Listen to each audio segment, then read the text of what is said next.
What's going on, spiritual fam? Welcome back to my YouTube channel. In this video, we're just going to be discussing a little bit about who I am, Inayah Mushirah, what does that mean, and why did I use my name as my brand?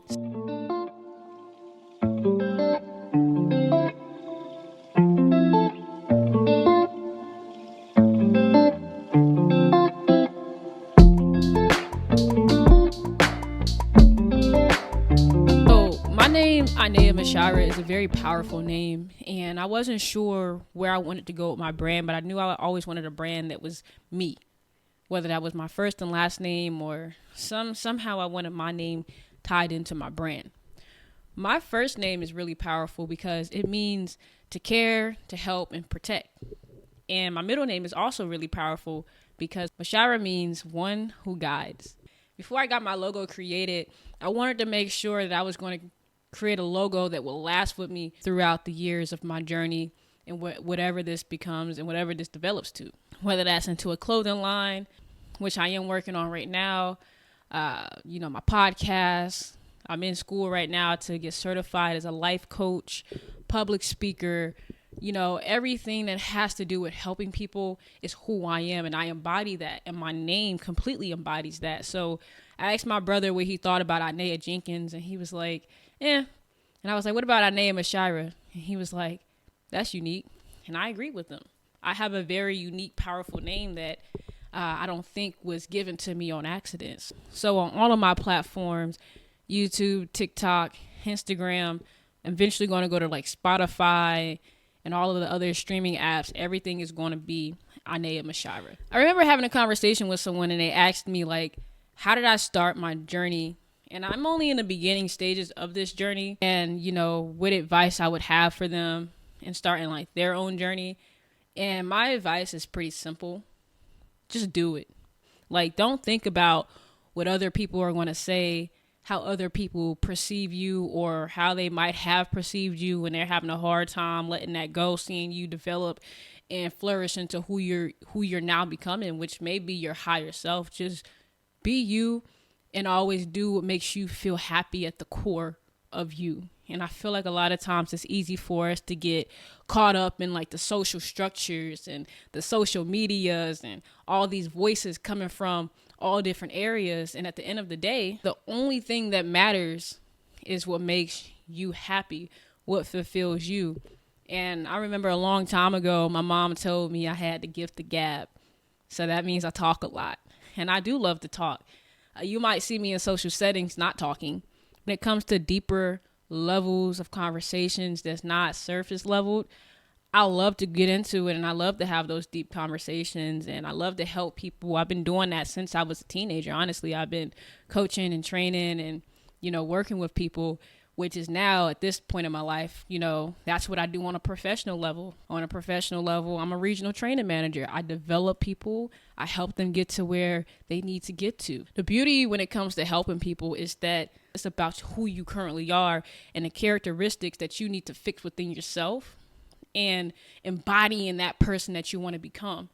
Because you can't level up and get to the next level being who you currently are. You have to embody that person that you want to become and work on it every single day. If your goal is to be a better communicator, whether it's with work, your relationships, your friendships, being more confident when you're speaking to people, that means you have to work at becoming a better communicator every single day.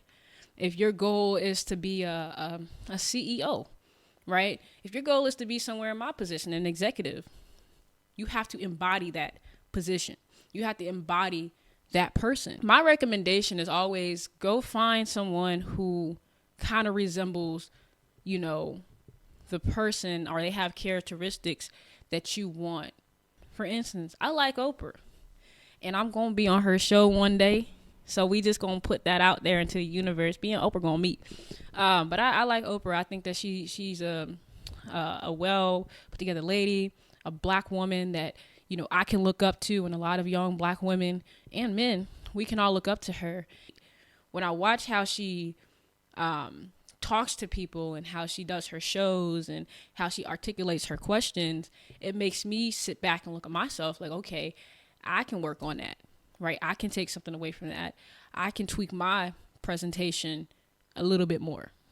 So that's what I mean when I say go find someone who's already doing what you want to do and look at who they are as a person. That doesn't mean become them, but look at some of their characteristics. Look at how they communicate. Look at how they do certain things, right? So that way you can start to embody some of that.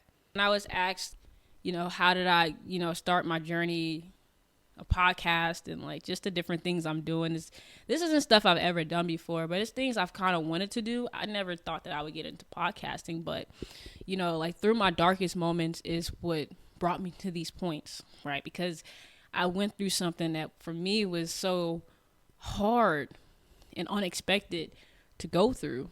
And it was just so painful that my outlet was recording videos and hoping that through my pain, I could inspire just one person to get through whatever they're going through, because they see me getting through it and they see me putting these TikToks out on the pain that I'm going through and on my journey and on my healing process. And, my whole goal was to just influence one person and save one person's life. At the end of the day, I know I'm still in the starting stages, so I'm not going to get as many views yet, as people who've been in the game longer. But if I can just influence one person, it doesn't matter where I go. If I can influence one person and save one life, save one person from their breaking point, that's all that matters to me, because I know what it feels like to be at that breaking point, right? I know what it feels like to be low, but in my lowness, my darkness, and in my pain is how I got to starting on like podcasts and really just getting serious with my messages. And, it was my outlet. It was a way for me to, transmute the pain and alchemize it into something positive. And I feel like a lot of times what we do is that we sit in it, and it's like, it's okay to sit in it, but what are you going to do about it? How are you going to alchemize it and change it and transmute it into something positive? I'm not saying pretend like it's not there, but just transmute it into something more positive for you, right? Like for me, what I realized in the last, 6 months is that I get fueled off of pain. I'm driven. Pain drives me to do better. Pain drives me to success. Pain drives me to get creative and to get focused. And it's like, it's okay to let negative situations drive you, so that way you can alchemize it into something positive. You can create a masterpiece out of this chaos. That's pretty much how I got started. Where I'm looking to go with this is to continue to just create. I don't know what the outcome is. I'm going to let the universe do what the universe do and take me where I need to go. But like I said, the end goal is to just help one person, which is why, I'm in school right now to become a life coach, taking Jay Shetty's course. Shout out to Jay Shetty. I know that's a hard, pretty expensive school to get accepted into. So I'm proud of myself for that. At the end of the day, the core value of me is that I love to help people succeed. And I love to help people see that there's more to life than just where you currently are. And that, whatever your goals and your dreams are, you really can achieve it. Something that I had to learn was just be a little bit more delulu. Be a little bit more delusional in your goals. Like, be so delusional that people be like, that can't happen.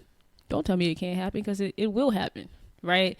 But don't be so delusional where you don't have a way to support yourself as you're getting there. Be so delusional that you're not going to stop until you get there, and you dream big and you dream hard. But don't be so delusional that you don't provide a foundation to help drive yourself there, to support yourself, financially, mentally, emotionally, while you're on your way there. It's important to make sure you stay grounded in those areas, especially your spirituality. But definitely, I learned to be a little bit more delulu, a little bit more delusional, a little bit more in my imagination, a little bit more in my head when it comes to, what I want to create. And what I'm learning is that there's just so many ideas that's flowing now, and they're all wrapping back around the stuff that I used to do. It's just now coming into fruition because I have nothing distracting me, and I'm not going to allow anything or anyone to distract me. That's just a little bit there. Again, my name is Inayah Mushirah. My mission statement is to build a brand and leave a legacy. It's crazy because I thought about that a couple years ago, and I never thought about it again until this year as I was going through my transformation and building my brand. It all of a sudden came back in my head, building a brand to leave a legacy.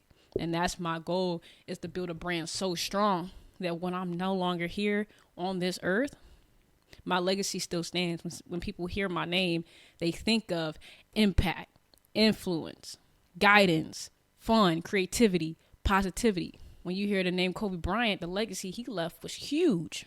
When you hear the name Oprah Winfrey, the legacy she's going to leave is huge. Maya Angelou, the legacy Maya Angelou left is huge. Inayah Mushirah, the legacy I'm going to leave will be huge. Just keep believing in yourself. Keep working on yourself. You deserve everything that you desire. And don't ever let someone tell you different. Don't ever let someone tell you that you can't achieve it. You know, your dreams are not too big. And that's something I had to learn, right? People's dreams aren't too big. We're just stuck in a society. We're conditioned to just be in a work world, which is okay. It is okay if that's like your desire, just to work, but you know, also be a little delusional, and it's okay. Anything you desire, you can bring it to fruition. Just, you know, focus on it, speak it into existence, work towards it every single day, and let the universe conspire in your favor through your small compound effects each day. Again, thank you guys for tuning in. I will be posting more videos. Just make sure that you subscribe, like, comment below. I know that's going to help my vision and help the algorithm, and I would really appreciate the support. I'll see you guys soon.